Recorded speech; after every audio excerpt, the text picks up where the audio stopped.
किसी ने बड़े कमाल की बात कही है कि आस्था की असली परीक्षा तब होती है जब हम प्रभु से मांगे और हमें ना मिले, लेकिन तब भी हमारे हृदय से प्रभु के लिए धन्यवाद निकले। नमस्ते दोस्तों, एक बड़ा छोटा सा प्रसंग है प्रभु श्री राम जी का।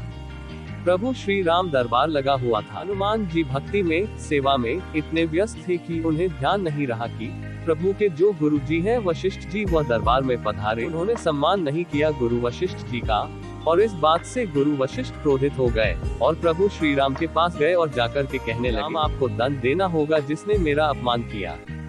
राम जी कहने लगे कि बताइए किसको दंड देना है। गुरु वशिष्ठ जी ने कहा कि अगर मैं नाम बता दूंगा तो तुम उसे दंड नहीं दोगे, तुम स्वयं को दंड दे लोगे। राम जी ने कहा नहीं, आप बताए।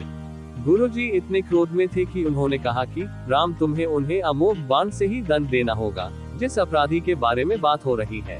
राम जी ने कहा आप बताए ना कौन है अपराधी। जब गुरु वशिष्ठ जी को लगा कि अब तो राम जी तैयार हो गए हैं दंड देने के लिए, तो उन्होंने कहा कि उस अपराधी का नाम हनुमान है जिसने मेरा सम्मान नहीं किया। प्रभु श्री राम ने गुरु जी को कह दिया था, गुरु जी की आज्ञा थी तो उन्होंने माना। उन्होंने कहा कि ठीक है, कल संध्या सरयू के तट पर हनुमान को मैं अमोघ बाण से दंड दूंगा। अमोघ बाण जो कि सबसे शक्तिशाली। हनुमान जी ने जब ये सुना तो बहुत चिंतित हुए, अपने घर गए। माता अंजनी ने देखा कि जो पुत्र है वह बहुत चिंता में है, तो पूछा क्या हुआ पुत्र। हनुमान जी ने बताया कि माँ मुझे वैसे तो ब्रह्मांड में कोई हरा नहीं सकता, मार नहीं सकता, लेकिन प्रभु श्री राम अपने बाण से मुझे दंड देने जा रहे हैं। अब सब समाप्त होने वाला है। माता अंजनी ने जब सुना कि पवन पुत्र जो है वह चिंता में है, पवन सुत हनुमान अतुलित बल धामा, जिनका जो बल है जिसकी तुलना नहीं की जा सकती, तो माता अंजनी ने उन्हें याद दिलाया कि बेटा याद करो, मुझे भगवान शिव जी ने एक मंत्र दिया जो मैंने तुम्हें जन्म के समय घुट्टी में पिलाया, जिस मंत्र के बल पर तुम्हारा प्रताप पूरा विश्व जानता है। उस मंत्र का नाम है राम। तुम जाओ सरयू तट पर और अभी से राम राम जपना शुरू कर दो। हनुमान जी ने कहा जो आज्ञा माता, और जाकर के सरयू किनारे राम राम मंत्र का जाप करने लगे।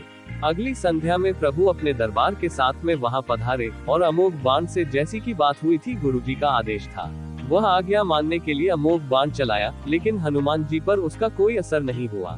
गुरु वशिष्ठ जी को लगा कि शायद राम जी जो है वो दंड सही से दे नहीं रहे, तो उन्होंने कहा आप क्या कर रहे हो, की शक्ति क्यों इस्तेमाल में नहीं आ पा रही, प्रयोग नहीं हो पा रही है, उसका असर नहीं दिख रहा है। तो राम जी ने कहा कि हनुमान जी एक मंत्र का जाप कर रहे हैं और उसी की वजह से अमोघ बाण भी असर नहीं दिखा रहा। गुरु वशिष्ठ जी ने पूछा मंत्र क्या है, तो राम जी ने कहा वह राम राम जप रहे हैं। गुरु वशिष्ठ जी ने प्रणाम किया और कहा कि दरबार छोड़कर, नगर छोड़कर आश्रम में जा रहा हूँ, मैं भी राम राम ही जपूंगा। इसकी महिमा राम से भी बढ़कर है। राम से बड़ा राम का नाम इसीलिए कहा गया है, वह नाम जो पत्थर पर लिखा हो तो पत्थर तैर जाए। बस प्रभु की महिमा बताते हुए छोटी सी कथा, छोटा सा प्रसंग जो मैंने आपको सुनाया, और अंत में वही बात प्रभु के आशीर्वाद के साथ, अपनी मेहनत के साथ, अपनों के प्यार के साथ कर दिखाओ कुछ ऐसा कि दुनिया करना चाहे आपके जैसा।